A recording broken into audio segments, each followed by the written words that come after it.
कुरुक्षेत्र का वो मैदान, युद्ध शुरू होने ही वाला है और अर्जुन वो महान योद्धा अपने ही लोगों को सामने देखकर बिल्कुल टूट जाते हैं, शोक में, भ्रम में जी। और ऐसे में भगवान कृष्ण जो उनके सारथी हैं वो कुछ कहते हैं, पर वो शब्द वो सांत्वना वाले नहीं थे, बल्कि काफी कह सकते हैं कठोर थे। हाँ बिल्कुल।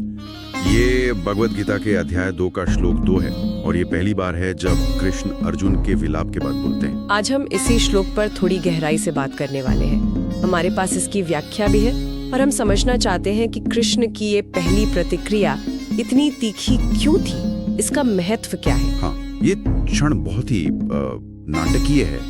अर्जुन का वो गांडीव हाथ से छूट रहा है, वो कह रहे हैं मैं नहीं लड़ूंगा, और तब कृष्ण बोलते हैं और वो सीधे पूछते हैं कुतस्त्वा कश्मलम इदम विषमे समुपस्थितम, मतलब इस मुश्किल घड़ी में, इस विषमे समय में तुम पर ये कश्मलम कहाँ से आ गया? ये कश्मलम क्या चीज है? ये सिर्फ उदासी तो नहीं लग रहा? नहीं, बिल्कुल नहीं, आपने सही पकड़ा। कश्मलम का अर्थ बहुत गहरा है।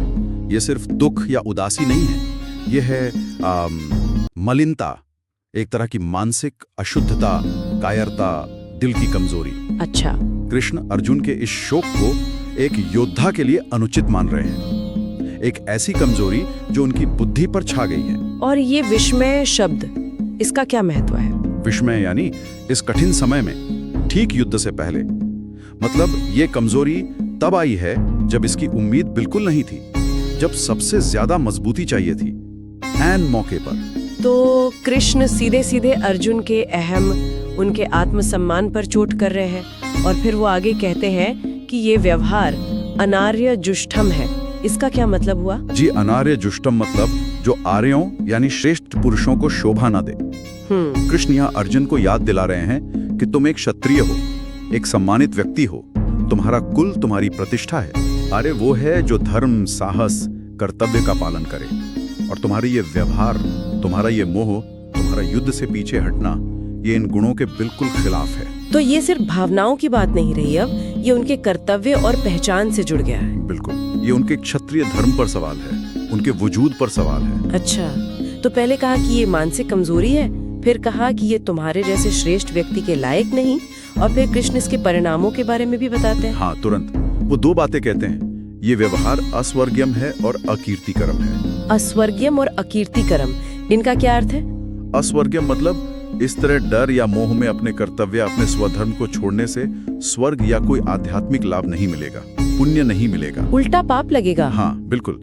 और अकीर्तिकरम मतलब इससे भयंकर बदनामी होगी, अपयश मिलेगा। जाहिर है अर्जुन जैसा योद्धा जो अपनी वीरता के लिए मशहूर है, वो इतिहास में एक कायर की तरह याद किया जाएगा। सारी इज्जत, सारी कीर्ति, सब खत्म। बाप रे, तो ये तो एक पूरी मनोवैज्ञानिक स्ट्रैटेजी लग रही है, कोई साधारण डांट नहीं है ये। सही कहा आपने। पहले कमजोरी बताई कश्मलम, फिर बताया कि गलत समय पर आई है विषमे, फिर कहा कि तुम्हारे लायक नहीं है अनार्य जुष्टम, और आखिर में आध्यात्मिक और सामाजिक दोनों परिणाम बता दिए, अस्वर्गीयम कीर्तिकरम, सब एक ही श्लोक में। जी हाँ, ये अर्जुन को जगाने के लिए था, उनको उस गहरे सदमे और मानसिक जड़ता से बाहर निकालने के लिए, एक शॉक थेरेपी की तरह। बिल्कुल। शायद नर्म शब्द उस वक्त काम नहीं करते, हो सकता है वो अर्जुन को उनकी आत्मदया में और डुबो देते।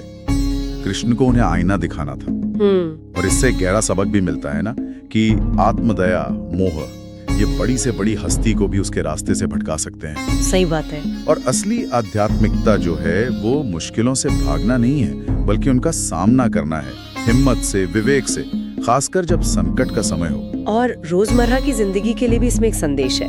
मतलब जब भी कोई कठिन फैसला लेना हो, कोई मुश्किल ड्यूटी हो, तो मन में शक आता है, कमजोरी महसूस होती है, ये तो स्वाभाविक है। हाँ, होता है। लेकिन कृष्ण के शब्द में सिखाते हैं कि उन भावनाओं में बह जाना, उनको अपने ऊपर हावी होने देना कितना नुकसानदेह हो सकता है। जी, जिम्मेदारी, सम्मान, अपना लक्ष्य, ये सब पल भर की भावुकता से ज्यादा जरूरी है। कृष्ण जानते थे अर्जुन की क्षमता क्या है, वो बस वो भावनाओं के असर में थे। तो वो उनको उनकी असली शक्ति याद दिला रहे थे। हाँ, वो अंदर के सोए हुए योद्धा को जगा रहे थे। ये कठोरता जरूरी थी। तो कुल मिलाकर कृष्ण के ये पहले शब्द कोई मरहम नहीं थे, बल्कि एक तेज जरूरी झटका थे। अर्जुन को उनके कर्तव्य, उनके धर्म, उनकी पहचान और दांव पर क्या लगा है ये सब याद दिलाने के लिए। बिल्कुल, संदेश साफ है। चुनौतियों का सामना करो, मजबूती से, साफ सोच से, भावनाओं की कमजोरी में मत बहो। और जैसा ये श्लोक दिखाता है, कभी कभी सच का सामना कराने के लिए, किसी को उसकी असली क्षमता याद दिलाने के लिए सीधी, थोड़ी कठोर बात ही सबसे असरदार होती है। और जाते जाते श्रोताओं के लिए एक सवाल छोड़ जाते हैं, जब हमारे सामने कोई ऐसा ही मुश्किल कर्तव्य या धर्म संकट आए, तो हम सच्ची करुणा और उस कमजोरी के बीच का फर्क कैसे समझें जो हमें आगे बढ़ने से रोकती है।